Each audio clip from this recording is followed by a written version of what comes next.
J-1 de la compétition. Comment vous sentez Amélie? Amélie, je la sens très très bien. Voilà.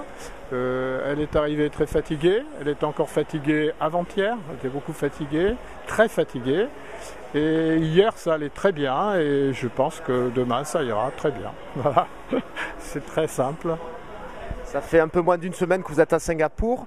Comment s'est passé concrètement l'entraînement, cette montée en puissance?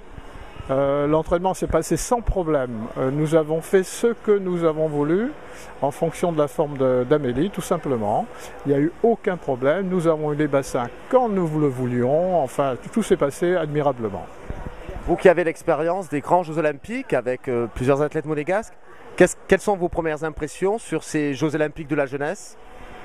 Les Jeux Olympiques de la jeunesse, moi hier soir j'étais transporté, j'étais très heureux sur une mise en scène un peu enfantine dirons-nous, mais enfin qui relatait bien l'histoire de ce pays.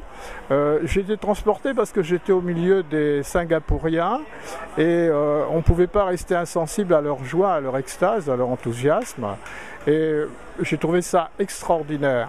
La seule chose que je n'ai pas trouvé extraordinaire, parce que lorsqu'on parle des Jeux Olympiques, on parle d'éducation, on parle de toutes ces bases saines, d'ailleurs c'est le but de ces Jeux ici, et à la commission sportive des entraîneurs et des directeurs d'équipe, les téléphones n'arrêtaient pas de sonner.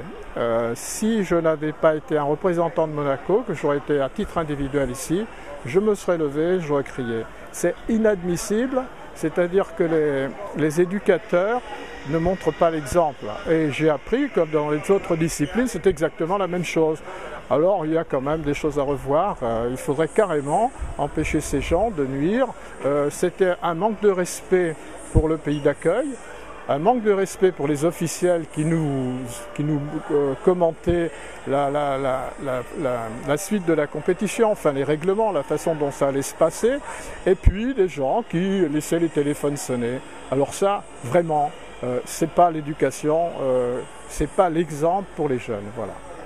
Et ça reste quand même une grande et une belle expérience. Ah, c'est une expérience formidable. Tout ce qui est rassemblement de jeunesse, tout ce qui concourt à l'amitié, au rapport humain, c'est extraordinaire ça. C'est ces réunions-là qui nous emmènent vers la paix, vers la sérénité. Enfin, les jeunes apprennent à mieux se connaître. C'est extraordinaire de découvrir toutes ces civilisations, enfin, ne serait-ce que l'historique de ce pays. Et puis de rencontrer des gens de tous les pays. Ça n'a pas de prix. Ça, c'est des choses que les jeunes qui sont ici ne mesurent pas l'importance de ce qu'ils sont en train de vivre.